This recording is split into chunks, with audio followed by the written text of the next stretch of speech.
नमस्कार दोस्तों, मैं आचार्य के शास्त्री सूर्य ज्योतिष केंद्र पर आपका स्वागत करता हूं। मित्रों, आज हमारी जो चर्चा रहेगी वो धनु राशि वाले जातकों के लिए रहेगी कि नवंबर 2024 का महीना आपके लिए कैसा रहने वाला है। इस सौर मंडल में ग्रहों का जो गोचर है आपके लिए क्या बेनिफिट देगा, आपका स्वास्थ्य कैसा रहेगा,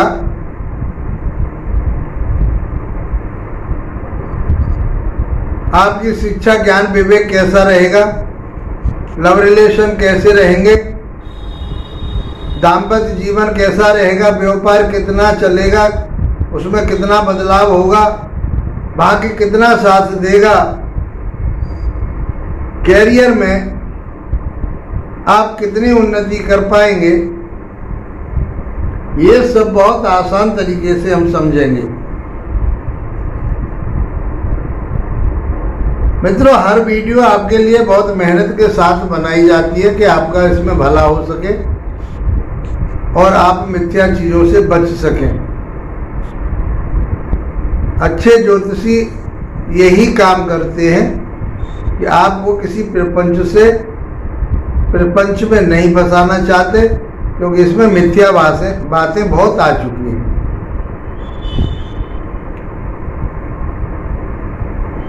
और आप ज्योतिष सीखना चाहते हैं तो हमारी लगभग फ्री ज्योतिष कोर्स जो है, वैसे तो चल ही रहा सारा फ्री कोर्स ज्योतिष है हमारा, लेकिन 100 वीडियो आप देख लेते हो तो सारा ज्योतिष का जो गुणा भाग है आप समझ पाओगे। बहुत आसान तरीके से मैंने उसमें बताया है। आप उसको बहुत सारे लोगों का जो मेरे दर्शक हैं उन्होंने कमेंट्स करके बताया, फ़ोन करके बताया कि हम आपके उनको नोट भी कर रहे हैं सर, और बहुत अच्छा हमें लगता है कि आपने ज्योतिष के बारे में ऐसा सोचा कि ये ज्योतिष सभी के पास पहुंच सके। तो इसी आधार पर आज हमारी धनु राशि के ऊपर बात होगी। इसे आप राशि के आधार पर देखिए, नाम राशि पर देखिए, और यदि आपके पहले भाव में, पहले घर में यदि 9 नंबर का अंक लिखा हुआ है तो आपकी धनु लगन मानिए तो सबके लिए ये कैसा प्रभाव देगा, चाहे धनु राशि के व्यक्ति हों या आप धनु लगन के हों, तो आप देखिए कि आपके लिए गोचर क्या प्रभाव देने वाला है। तो राशि के मुताबिक आज हम जो बताते हैं कि कौन कौन से ग्रह कहाँ कहाँ बैठे हुए और क्या इफेक्ट दे रहे हैं। तो आपकी राशि के मुताबिक आपके जो स्वामी बनते हैं वो गुरुदेव बनते हैं, और गुरुदेव की स्थिति छठे घर में बनी हुई है। इस समय गोचर में जन्म के समय पर आपके गुरु कहीं बैठे हों, वो 70% रिजल्ट देते हैं। वहाँ की जो पत्रिका होती है आपकी 70% रिजल्ट देती है, लेकिन गोचर भी 30% रिजल्ट देता है, ये मान के चलिए आप। उसमें जो आपकी जन्म पत्रिका में अच्छे ग्रह हैं तो वो अच्छा प्रभाव देंगे, और ये गोचर में भी अच्छी स्थिति में आ जाए तो आपके लिए 100% बहुत अच्छा रिजल्ट देते हैं। और यदि खराब स्थिति में है और इस समय भी खराब स्थिति हो जाए तो भी आपके लिए बहुत ज़्यादा हानिकारक या बहुत ज़्यादा नुकसान वाले, डिप्रेशन वाले, आपके कारोबार में शिथिलता लाने वाले हो जाते हैं।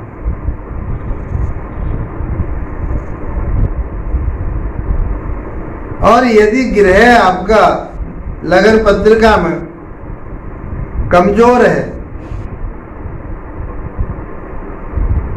या अशुभ है, और वो ग्रह आज चलते चलते इस गोचर में शुभ स्थान पर पहुंच जाता है, तो आपके लिए 30% का रिजल्ट आपको अच्छा मिलता ही मिलता है। तो इसलिए इसको समझना जरूरी होता है, और इसीलिए ये हम मासिक राशिफल आपके लिए लेके आते हैं। इसको समझिए। तो गुरु की स्थिति छठे भाव में है, आपकी राशि के मुताबिक तीसरे भाव में शनि रेट्रोगेट होकर के चल रहे हैं, जो 15 नवंबर तक रहेंगे रेट्रोगेट, उसके बाद मार्गी हो जाएंगे।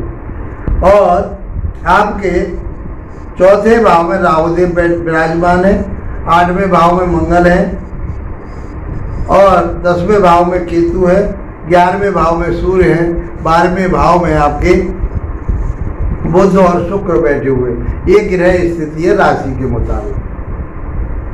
आइए पहले हम आपके स्वास्थ्य की बात करते हैं, क्योंकि स्वास्थ्य को देखना बहुत जरूरी है। बिना स्वास्थ्य सही रहे आप पर कितना भी धन हो, चाहे कितनी भी सुख सुविधा हो, वो सब व्यर्थ होती हैं। इसलिए शास्त्रों में सबसे पहले स्वास्थ्य की बात कही है, आपके व्यक्तित्व की बात कही गई है। तो आपका व्यक्तित्व कैसा रहने वाला है इस महीने, उसकी चर्चा करते हैं। तो देखिए, आपके व्यक्तित्व के स्वामी, आपकी राशि के स्वामी छठे भाव में चल रहे हैं। और छठा भाव कैसा है, और ये आपकी राशि के स्वामी हैं। कौन? गुरुदेव, वो छठे भाव में।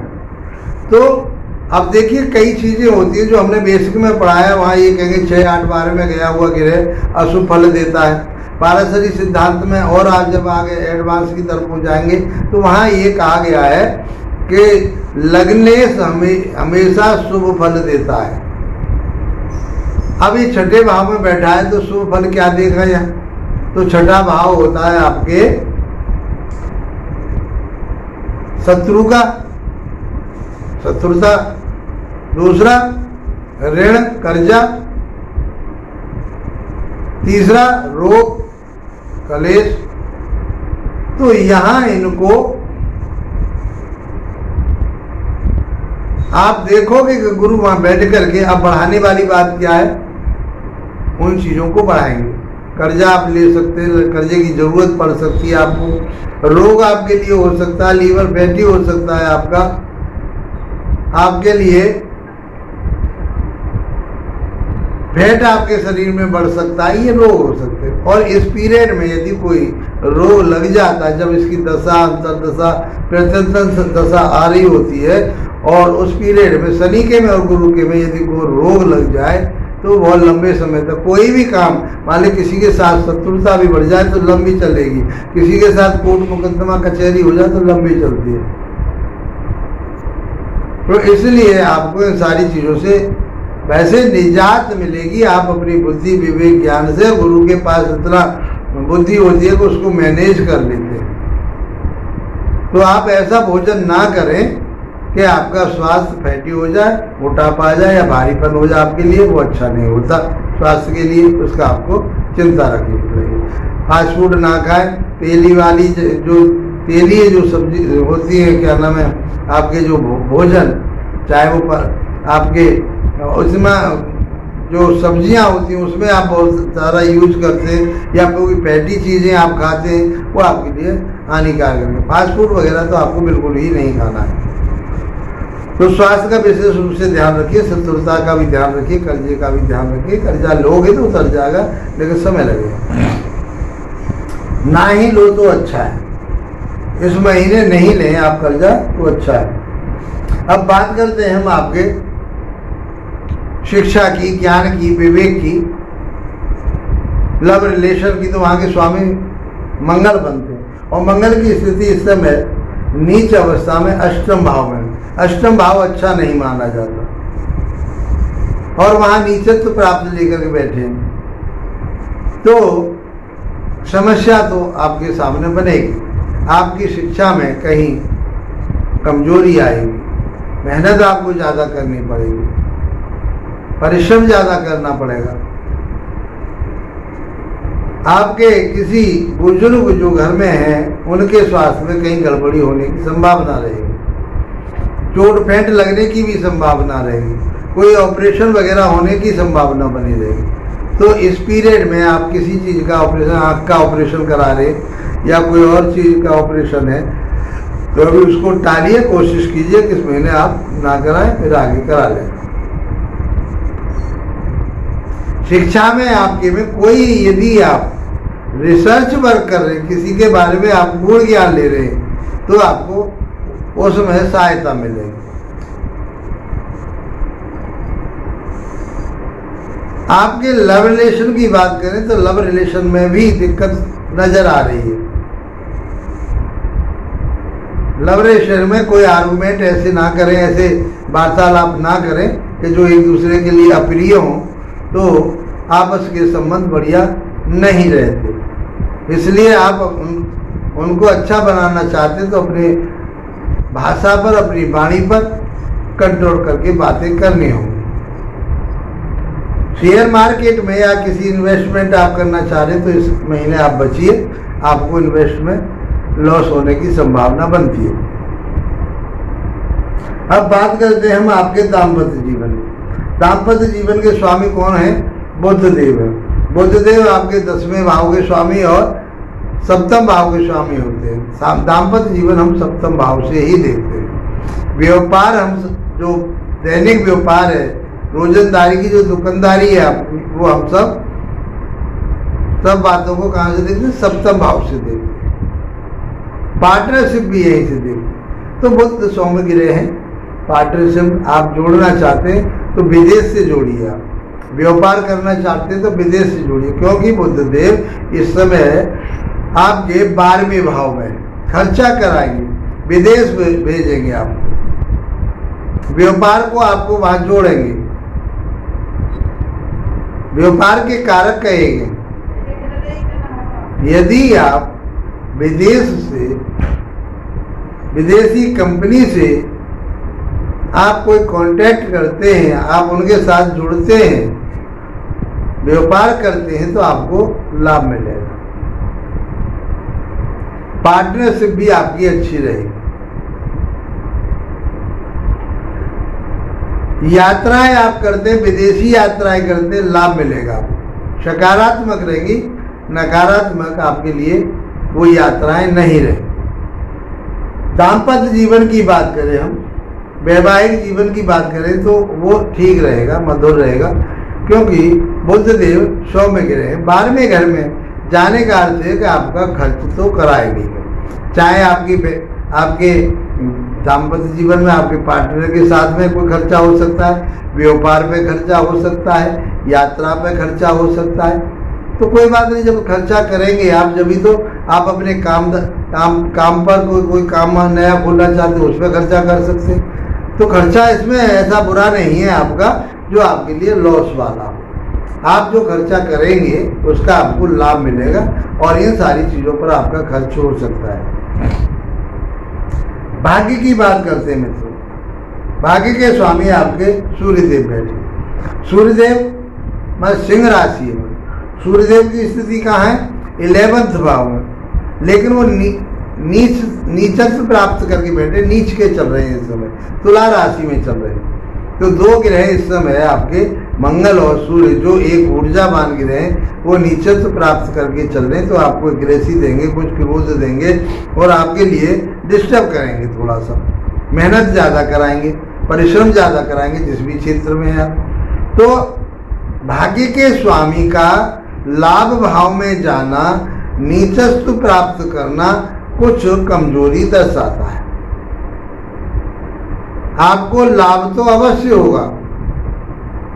आप मेडिसिन का काम करते हैं, डॉक्टरी से संबंधित काम करते हैं, दवाइयों से संबंधित काम करते हैं, तो आपको लाभ तो होगा, लेकिन जितना आप हाथ पैर चलाएंगे, भागेंगे, उतना रिजल्ट आपको नहीं मिल पाएगा, क्योंकि सूर्य की स्थिति जो है वह कमजोर मानी जाती है नीचस्व में। मेहनत कराते हैं, परिश्रम कराते, ये नहीं है कि आपको ना देंगे, अवश्य देंगे, धन तो प्राप्त होगा। बड़े भाई बहनों के साथ तालमेल अच्छी बना करके चलना पड़ेगा। उनके स्वास्थ्य में कोई कमजोरी नजर आती है या उनसे अलगाव होने की संभावना बनती है, कि सूर्य अलगाव का कारक कहा गया है। इस बात का मित्रों आपको ध्यान, ये 15 नवंबर तक यहाँ रहेंगे, उसके बाद में फिर ये 12वें भाव में वृश्चिक राशि में चले जाएंगे। तो भाग्य आपका फिर विदेश से जुड़ेगा और आपको लाभ मिलेगा।